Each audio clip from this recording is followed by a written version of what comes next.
Good day, everybody, and welcome to Estoria-Ta. Between May 22nd and June 4th, thousands of people arrived here at the Guam International Airport for the Festival of Pacific Arts. They came from close to 30 island nations to be delegates in FestPac, 500 of which came from Guam.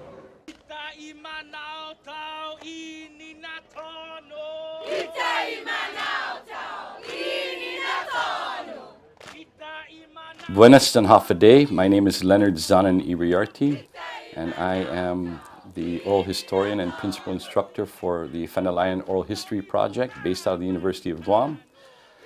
And I oversee the organization's research working group, which does, of course, our research and leads our organization, and the performance art group, what is commonly referred to as the chant group.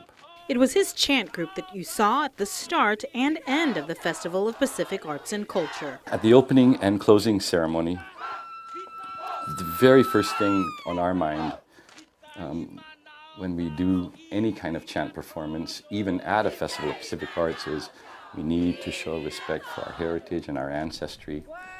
We do this with the thought in mind that we're there as part of Fanalayan, but you're really there to represent your bloodline. Every person that joins Fanalayan, you're there to represent your grandmothers and her grandmothers before her, your grandfathers and your grandfathers before him, and you're there to represent your bloodline. You're there to show that you haven't forgotten who we are. And we do this together as a group, kind of like an alliance of clans, as it were. It's a very interesting process to observe. And then we hope to transmit that to the audience. We're here for our ancestors first, and we're here for your ancestors as well. And we hope we do this with dignity and integrity, something that they would respect.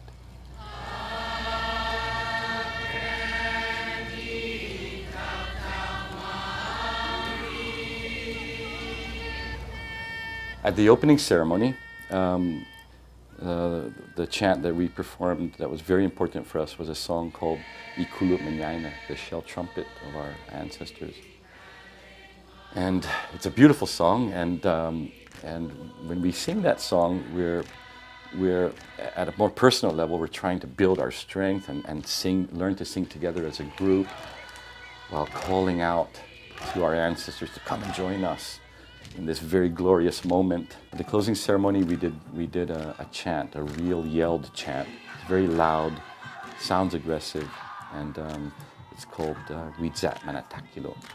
Widza Manatakilo means he or she is made high.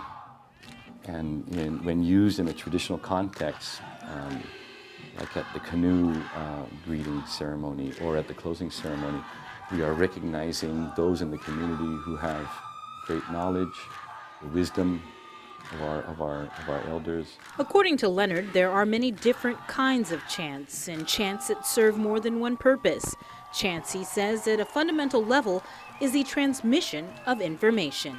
Chant is a very important factor in the preservation of very old traditional information, and we take this and we use this in our chants. It's not merely a song for entertainment. These chants and songs have real cultural information, often very esoteric, very, very deep.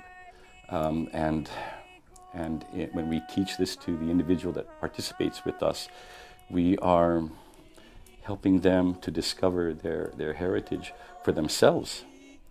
We work to help the community understand its heritage, and we do it usually one person at a time. At a festival, we have the opportunity to do that for the wider community and our visitors on island. It kind of lets them know where we are at this point in time in our cultural renaissance, in our development as a people. Leonard attended his very first Festival of Pacific Arts in 1976 with his father. After taking a 28-year hiatus to study, he didn't return to a FestPac until 2004 when it was held in Palau. Over the years, he says, the festivals have evolved. Well, culture like language is a very dynamic thing, right? So it's constantly changing. We have traditional art, but even traditional art, it used to be thought that the traditional arts were a stagnant thing. They're not. Even traditional arts change. and our dynamic as well. The festival, like culture, like language, is a dynamic thing and does feature very prominently traditional practices, as it should. But the festival is changing, has been changing. And I think here on Guam, it changed a bit more for the better, a bit more. I think Guam has put its fingerprint on the Festival of Pacific Arts and Culture, and I think it still remains to be seen where we go with that. But the festival has come to Guam, benefited from that, and goes on with that very, very beautiful Chamorro fingerprint on it, and so I really look forward to watching what comes from it in the future. But I think it's going to continue evolving, and God willing, it becomes something more as for all Pacific peoples.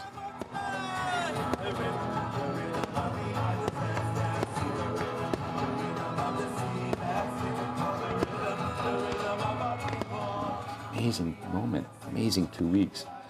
I've been a part of FestPac for a very long time, since I was very young, and it has taken my entire life for FestPac to come full circle and come back, or come to this part of the world, to Guam. I believe it goes to Hawaii after this, and then to Fiji, back to the originating point.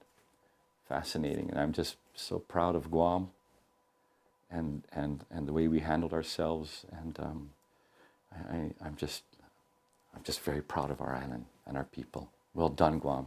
Well done. Stay tuned. Estoria-Ta continues after the break.